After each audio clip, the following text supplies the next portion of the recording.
بەڵێ قەزای برەسلاوە پێک دێت لە 27 بلۆک کە بەشێک لە گەڕەکە نوێخان لە دوای ساڵی 2014ەوە لەوێ دروست بوونا و حکوومەتی هەرێمی کوردستان بە تایبەتی ئەم دوو ساڵە زۆر گرنگی ئەدات بە ئەو پرۆژە خزمەتگوزاریانەی کە لەو با بڵێن گەڕەکە یاخود گەڕەکەکانی ئەو شارۆچکە و قەزایە ئەنجام بدرێت.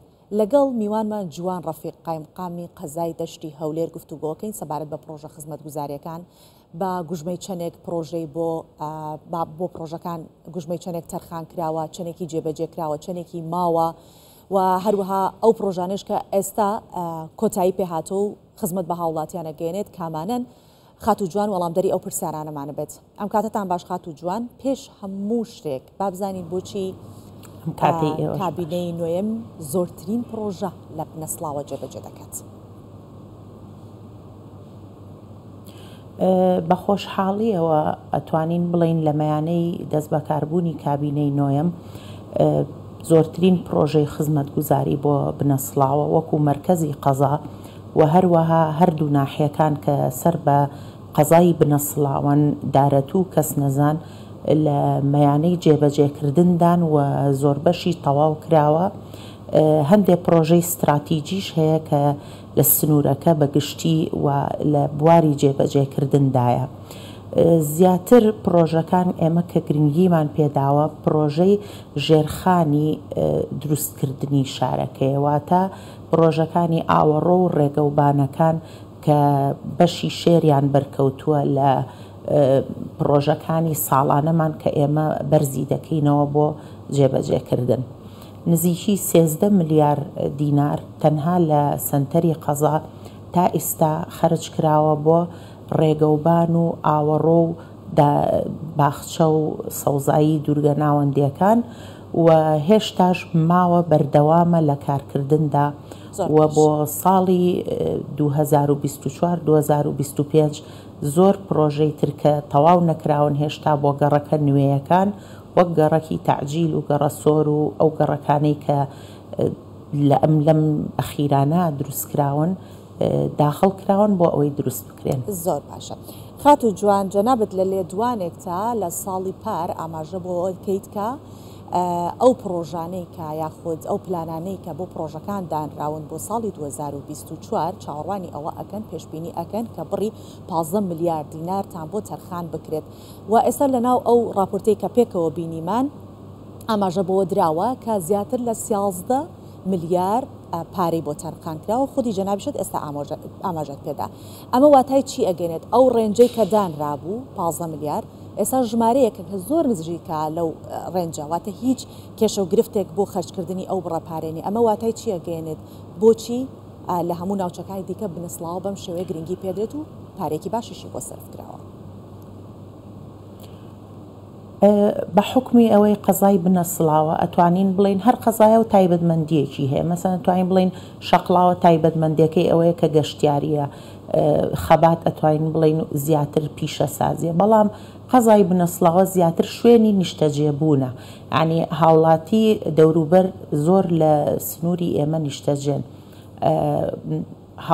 عەدەدی دانیشتوانمان زۆرە، بۆیە زیاتر پێویستی بە ئاوردانەوە و خزمەتگوزاری سەرەکی هەیە کە بە زووترین کات بۆیان ئەنجام بدرێ و ئەشتوانین بڵین بە سوپاسەوە کابینەی نۆیم ئەو بەڵێنانەی و ئەو بەرنامەی کارەی کە لە سەری دامەزرا بوو خزمەتکردنی شوێنە هەژارنشینەکان، خزمەتکردنی دەوروبەری ناو سەنتەری شار ئەو یەکێکە لەو سیاسەتانەی کە داڕێژراو بووە بۆ کابینەی نوێم بەجێی گەیانوە. هەر بۆیەش لەلایەن ئێمەوە پرۆژەکان زۆر بە جوانی و بە ڕێکوپێکی بەڕێوەچووە سەرەڕای ئەو هەموو گرفتە داراییانەی کە هەمانە حکومەتی هەرێم پێیدا تێپەڕەبێ بەهۆی ئەو بڕینی بودجە و بابەتانەوە، بەڵام هیچ کەم تەرخەمیەک نەکراوە و بە جوانترین شێوە و بە خێراترین شێوە خزمەتگوزاریەکان ئەگەیەندرێت بۆ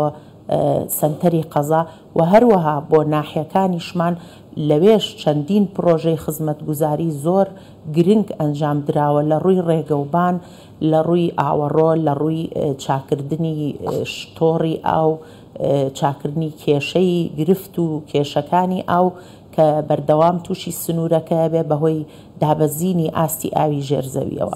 ئەوە یعنی دەلالەت لەوەیە کە سیاسەتی کابینەی نۆیەم وەک خۆی جێبەجێ ئەکرێت. زۆر باشە خات و جوان ئاماژەت بەوە داوە کە بە گوێرەی ڕیزبەندی لە پێشینەیی خزمەتگوزاریەکان جێبەجێ ئەکرێت و ئێستا وەرگرانمان کە بینەر و بیستەری من و جەنابتن وانی کە خەڵکی بنەسڵاوان هاوڵاتین لەوێ چاوەڕێ ئەواکەن لە ڕووی ڕێگاوبانەوە ئەو ڕێگا سەرەکیی کە دەواازەی بنەسڵاوەیە و بە تایبەتی بۆ ناو لاوان و دواتش بەنەو ناو هەولێر دێت ئاسانکارێکی زۆریان بۆ کا لە هاتوچۆ و لە پێشینێشە ئەمە کەی کارەکانی کۆتایی پێدێت هاوڵاتیان چاوەڕوانیان کۆتایی بێت. سایدی یەکەمی تەواو کراوە ئێستا کراوەیە بە ڕووی هاوڵاتیاندا.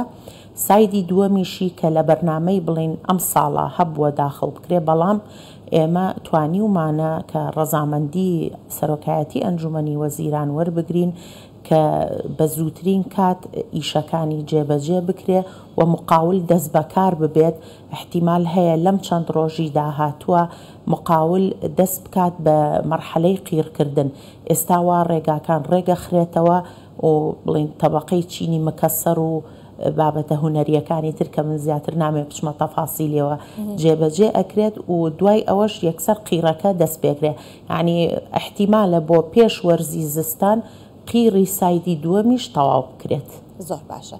کێشەی ئاو کێشەیە کە ئەگەر گەڕەکێک ئاوی باش دەبێت یاخود کێشەی ئاوی هەبێت نرخی خانۆکانیشی دێتە خوارەوە. بابزانین چ کارێک کراوە بۆی کە زیاتر هاوڵاتی لەو شوێنەدا بنیشێت و ئاوەدانی زیاتر هەبێت لە ڕووی ئاوەڕۆی لولەیی کۆنکرێتیەوە بۆ ئاوەڕۆ هەر بۆ خزمەتگوزاری ئاو چ کارێک کراوە لەناو ئەم سیانزە زیاتر لە 13 میلیارد دینارە چەندێکی بۆ ئاو تەرخان کراوە و پرۆژەکانی خزمەتگوزاری ئاو و چەندێکیشی جێبەجێ کراوە.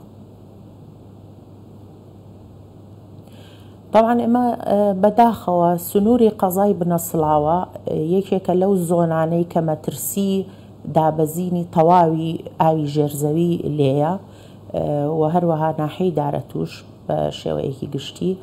ئەم ساڵی ڕابردوو 11 بیرمان لە ماوەی چەند ڕۆژێکە لە دارەت و وشکی کرد. 7 بیر بە ماوەی چەند ڕۆژێک لە بنەسڵاوە وشکی کرد. ئەوانە هەمووی تەئسیرێکی زۆری هەیە لە کەمبوونەوەی ئاو.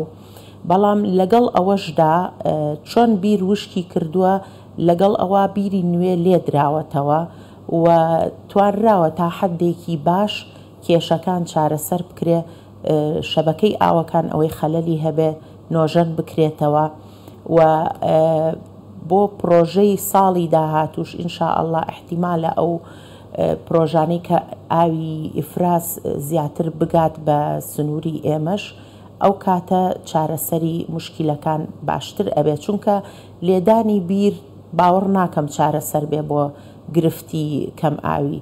ئێستا ئێمە بیرمان هەیە 600 مەتر قوڵە بەڵام لەگەڵ ئەوەشدا هەر وشکی کردووە. یعنی ئەوە چارەسەرێکی گونجاو نییە.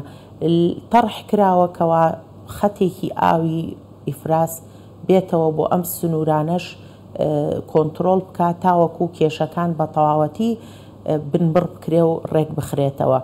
داواشمان کردووە زۆر جار لە هاوڵاتیان کە هاوکار بن، چونکە زۆر جار هەیە هەندێک گەڕک کێشەکە لەلایەن هاوڵاتیانەوەیە کە یارمەتی یەکتری نادەن بۆ دەست بە ئاوگرتن یاخود ئیشی بە ئاو نامێنێ بەڕەڵای ئەکا نایگرێتەوە دراوسێکەی مەحرومە بێ لە ئاو کێشەی بۆ دروستە بێ. بەڵە خات و جوان ڕەفیق قایم قەمی قەزای دەشتی هەولێر سوپاس دەکەین لەگەڵمان ئامادە بوویت.